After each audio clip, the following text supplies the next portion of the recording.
Hello guys, welcome back here to another video here on the channel. Offline Grunts here. As usual, today we're going to be doing a little bit of story time, if that's okay with you guys.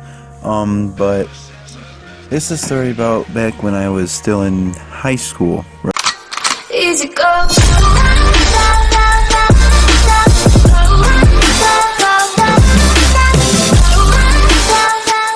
Right? And when I was in high school, I was on the swim team. I was a diver for 3 years straight. So I did 3 years straight of diving. I swam too. I was the only diver on our team because the other two kids were too chicken to dive, so it was just me. So I was all alone as usual, and we dove. And this story is gonna be based about what happened in the locker rooms. So one time we got ourselves some big trouble in there. We would sit there and screw around. Our school locker rooms had a drop down ceiling which has square tiles that you can lift up and move around. So me along with a team would sit there and screw around, and all the equipment for volleyball and swimming and football and basketball, all the tools and equipment were in there because it was the biggest locker room, and it was pretty much the size of two big locker rooms put together into one. So all the equipment was in there, and we sit there and we put everything together and pretty much climb the shit to the top, right? Our great idea was to throw shit up there and hide everything up there. And no, we did not get caught. No one to this day knows it was us. I mean, there are a few things we did that we got caught with doing, but it's long and over with. So basically, we throw stuff up there, basketballs, volleyballs, just to screw around with people and shit. And so one day, a friend of mine, we're just gonna call him Josh for now. No one in our team was named Josh. Named him Josh. And he decided to throw quite a heavy material up there. He threw it across the ceiling, and out a ceiling tile broke on the other side, dropping on a kid's head. That's when we got caught. Because he decided to go run out and say what he did, and then tell that everyone's been doing it because he didn't want to take the blame.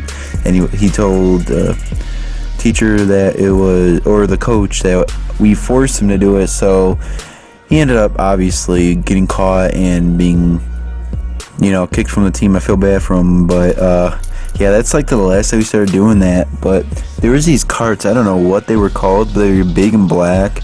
And at one point they were stacked on top of each other, and they had wheels on them. So at one point we tipped them over, and they're pretty big, and kids would just generally climb up to the top of them and sit on it, and we just push people around it and slam them to the lockers. Guys, let me tell you what, when you hear about high school or school stories about crazy kids in the locker rooms, we were the defining group of crazy locker room kids. Actually, it was funny. Just the other day, I'm no longer in high school. I have a couple of friends from my neighborhood that still goes to high school, but it's now a high school senior, and they are still swimming. And they actually just put a video on their Snapchat where they took a whole bunch of folding chairs and stacked one right on its feet, then flipped one over onto its head on top of the standing straight one, and then put feet to feet with the next one up and stacked them to the ceiling, and then had our not to be rude, but heavier set kid try to climb it, and let's just say it didn't end well. There was a lot of crashing, and some might say there might have been an earthquake. The video was very graphic, tearing out of my mind. Ooh, I almost vomited. But yeah, and then we would. Now here's something funny, is that we do it all the time, and a lot of times we get close to being caught because the coach would hear noises and shit, and come running in and yell, "What's going on in here?" Find the mess, and we'd say, "Oh, we're waiting for the practice to start." And he's like, "Okay," and never would say anything. So we never really got caught for much. Tell you what, guys, diving is not easy. I can tell you one thing too is that when I was this was my senior year of diving, and it was about time for me to finally do the front double somersault. Okay, let me tell you the dives I learned. I learned through my senior year. I learned the front somersault, back somersault, forward revert, forward back, forward jump, back somersault. Where you jump off the board forward, but you do a backflip. I did the forward somersault half twist, the inward somersault where you stand on the edge of the board and doing inward somersault, just jumping off. Then I did the front 1.5 somersaults, and then I went to go do the front double somersault. I could not get that down for my life. I got to the sectionals and where I needed it. Otherwise, I would have to do this other thing that I knew how to do, but I hated doing. And basically what happened is either I'd kick too early or I'd kick too late. So my coach, she decided to yell when to kick. The first time she called on time and I kicked late. So the second time she decided to call early. I kicked right on the dot. So that made me smack my back. And then the next time I did it, she did it on time. I told her, yeah, just go ahead and do it on time this time. I promise I'll do it on time. I kick late, and next thing you know, my tongue is ripped in half at the tip. My tongue's bleeding, blood's pouring out of my mouth. Stomach sore as fuck. I just could not get this dive down whatsoever, so I just finally gave up. Had to do that front somersault half twist, and yeah. Ended up doing pretty bad today at the sectionals, but I still got a pretty good score. I have the paper somewhere telling me all my scores from my dives. I just can't remember. So that was pretty much the end of my double somersault career. And last thing I want to say about that story is we went then into going to the very last day of my senior year diving. And we had a little swimming party where we just do whatever we want, and you know, we can have our friends or family come over and have fun. And then the coaches came up and threw the names up of the seniors.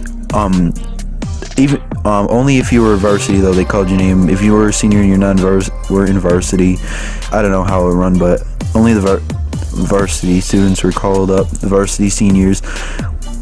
No, I got that wrong. The varsity players were called up, and all the seniors were called up. I was in varsity. Most of the kids were in modified, but I was in varsity diving, and I was a senior. So they called us up and gave us all flowers and a chocolate bar and a certificate and a congratulations and a cheering. And after we were all called up, we asked our coaches if their phones were on them, and they said no. Why? And I was allowed to push my coach into the water. Well, I wasn't allowed. I just told the kids that I was gonna push my coach in. They can push their coach in, and we all started counting 3, 2, 1, and of course the coaches thought we were gonna just say thank you, but no, we pushed them in the damn water. And they came out and we pushed them back in again, and the one coach, our swimming coach, he tried pulling the kid in, did not make it, but my coach, she pulled me in with her. Oh man, this story is funny. There's so many stories I can get off of swimming for you guys. It is unreal. There's so much shit that we happen, you know, probably some controversies too. We were a crazy bunch of kids who were a bunch of swimmers for a bunch of fucking nerds swimming in a pool. I swear our whole team was full of nerds and a couple fatties. Me being one of them, my buddy Noah, and 3. Me being one of them, my buddy Noah, and Christian being one of them. So yeah, we were It was a crazy team, if you get what I'm saying here, boys. But that's gonna have to do for my video, guys. I hope you guys like this video. If you want to hear more story times with me, please like this video. It'll let me know that you guys want more of these and you guys liked it. Other than that, I hope you guys enjoyed. Thumb up. Hope you see my other videos on my channel, and have a wonderful